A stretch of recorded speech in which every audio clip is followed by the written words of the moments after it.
fellow Toastmasters and distinguished guests. Raise your hands with me if you remember the age of cassette tapes. Oh, got some people dating themselves now. Be careful. Remember how we had the cassette tapes from Sony Walkman, and we'd be able to walk around town, put side A, be able to play it, and when it was done, pop it out, put side B, and hear another song. And if you were lucky enough, you could afford one that would actually be able to reverse the songs for you. Did anybody have one of those? Excellent, excellent. So remember how we had the Sony Walkman, and then change came. And then we had, in about the mid-'80s, CDs came in. Remember the CD player? Yeah. The Discman, Sony Discman came out. And we loved it, didn't we? Because guess what we could do? You put the CD in, you play it, and you let it play. Goes to song 1, you can skip to song 5, song 10, song 20, back to song 4. If you were good enough, you could hit random and become your own DJ. Anybody have to do that? Yeah. That's what CDs were great for. And then the winds of change came in again. Let's say around the late 90s, and thank you Napster, we had MP3 and downloads. Now how many are going to admit we all downloaded music? Come on. Yeah, all right, all your hands should go. We all downloaded songs, and we loved it, didn't we? Because guess what you could do? You could download songs anytime, any place, anywhere, and as many as you wanted. It benefited you, it benefited me. And you know why? It was free. But did anybody think about what Sony was going through? I mean, let's take a look. Sony had the the cassette. And they went through all their research and development to develop this piece of technology. And then all of a sudden CDs came in, and they had to tear everything down, revamp their entire mandate, and now they have CD, Discman. And then all of a sudden technology comes in again, and they have to take all that money, research development, throw it aside, and now you've got MP3 devices.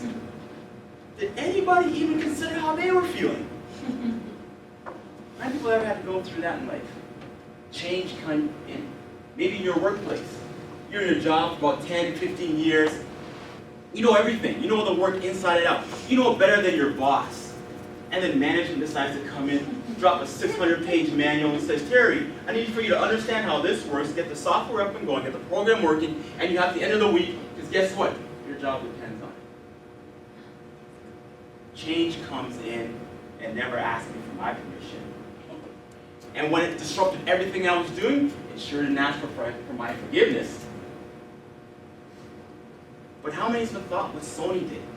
Sony didn't pack up their machinery, ship everything away and say, forget this, man, I'm not doing this anymore. You all screwed me over. No. They said, guess what? If we want to be relevant in this world, if we want to be on the cutting edge of technology, if we want to make sure that our pockets stay lined with money, guess what? We have to adjust or bust. How many people like change? Does anybody like change? All right. Now, how many people don't like change? Let's admit. Let's think about those who don't like change. I mean, change comes in and disrupts our mandate. It disrupts our flow. It might be even scary. You might not even be sure how things are going. I mean, when management says we're making some changes, do all of us say, yes, it's great? Or do we go, uh-oh, I think we're fine? How do you feel about change? But if we took that dichotomy, that double-edged sword, we thought change would be great. I mean, let's think about it. Change is the reason why there's no more horse and buggy.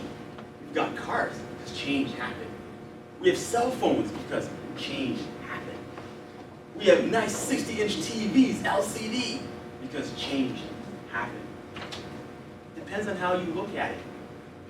Do you fear change or will you embrace it? Because as I said before, if you don't adjust to change, bust. Now, I'm going to pick on Sonia here because she went through change just not long ago. She had a baby. I don't know if you've noticed, but she's different than she was the last time I was here. So, with a show of hands, how do you think that's a good change? She had a baby. Awesome. And see now in her life, that child that she has, that she's loving and adoring, has changed her entire world. Are you getting your 8 hours of sleep? Probably not. The money you used to spend going out to movies and theaters is now going to baby formula and diapers. But that's change.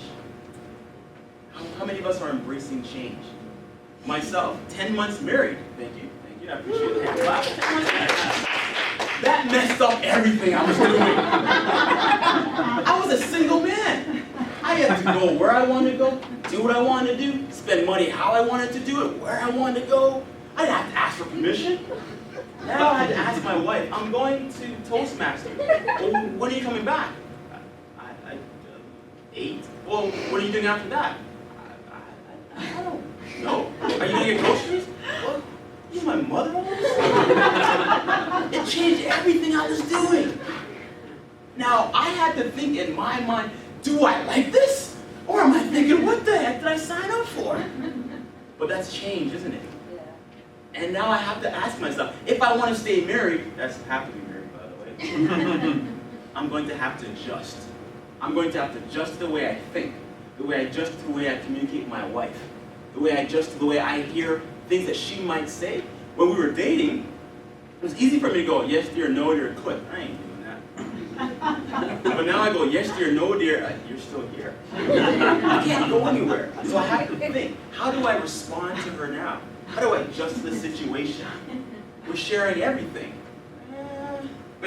Well, as they say, what's hers is hers and what's hers is mine, and the whole 9 yards. Yeah. But that's change. We got a testimony over here. Right? But that's change.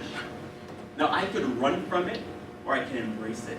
I can adjust it to the situation, or it'll bust. I want you to think in your life right now. Think of a situation that you're not too sure of.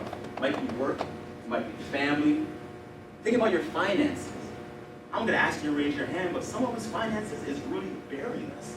We need to change the way we financially spend our money. That might be scary and frustrating for some of us. Maybe it's your health. Maybe the doctor said, guess what, you need to change the way you eat, Mercedes. And you're like, no, I like the way I eat. But if you don't change, your health could go down. Think about what you're changing. And are you willing to embrace it? Are you willing to think about, is this worth my time? Because your money, your health, and your life is worth something.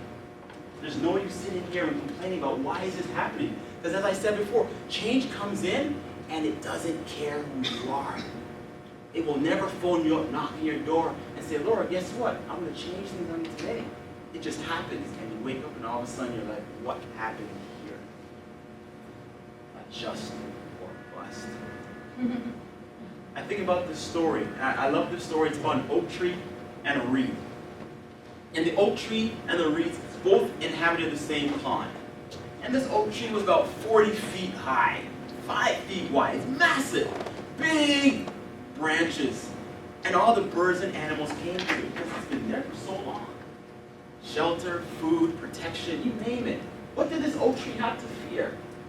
But every now and then, the oak tree would stand firm and look down at the reeds and say, look at you pitiful reeds. Every time the wind blows, you go back and forth, back and forth. You don't stand strong like me. You must be firm. Nothing push you away. Be like me. Let nothing change the way you are. Oh, don't worry about us, Mr. Oak Tree. You see, when the wind blows, we go back and forth. We bend, but we don't break. But be rest assured, change is coming. Will you be ready? Change came in the form of a hurricane coming down from the north, whoosh, with all the force in the world, pushing it from the left to the right. When the sun came out and the sky cleared out, the reeds were still flowing left and right, left and right. But the oak tree was uprooted, thrown to the side, no longer relevant, no longer in control. My question is to you, who do you want to be? The reed? Do you want to be able to flow and adjust to all situations? Or is your pride going to keep you firm and you will not change, not adjust? The choice is yours. But I guarantee you this, if you do not choose to adjust, if you refuse to flow with everything that goes, adjust or bust, the choice